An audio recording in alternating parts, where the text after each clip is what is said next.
this scene is calculated using dynamics.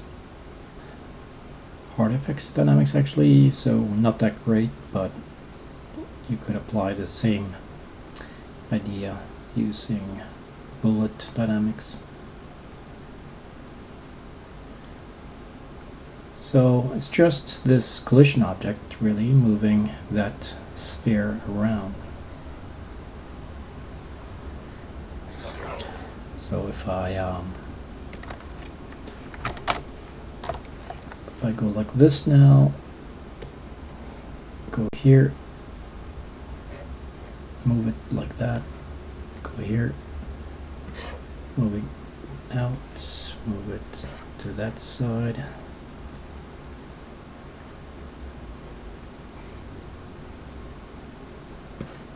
Move it in again.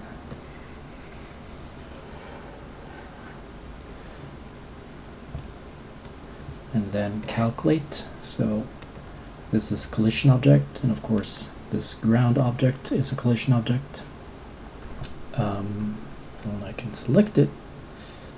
There it is. So no special settings. As for this, that's the sphere itself.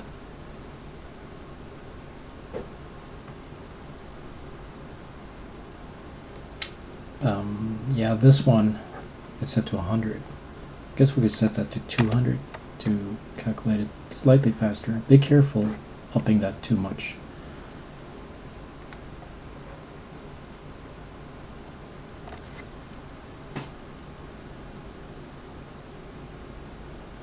Yeah, there's one more thing that we could do, and I mean, if I calculate this now, it's not going to be that fast.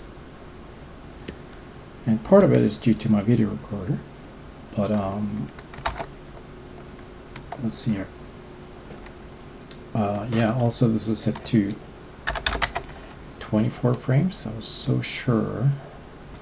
I saved it using 24, but so if I do this now, it will calculate slightly faster. But for a preview, I'm not satisfied. So for a preview, you could actually move that up, and it will calculate much faster for you. The simulation is not going to be that accurate, so you should kind of like be careful doing that.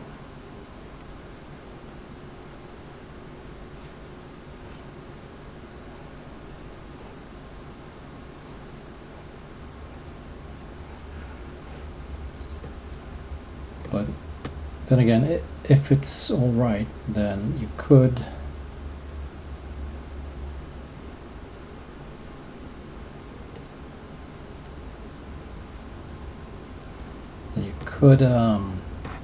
pump it up again to 24.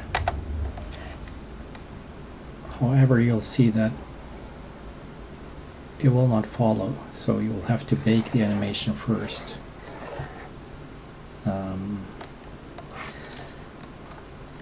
And then stretch it out. So depends if you want to do that or not. Probably not. So when you have that really low, it's usually just for test purposes, really.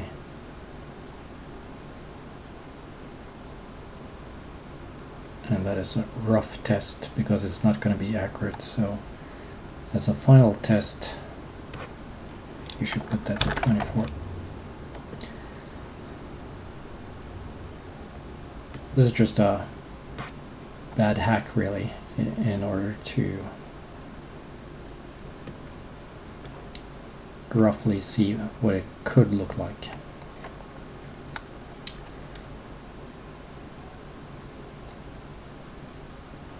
Be careful doing that, using that hack or that trick if you use cloth effects or something like that.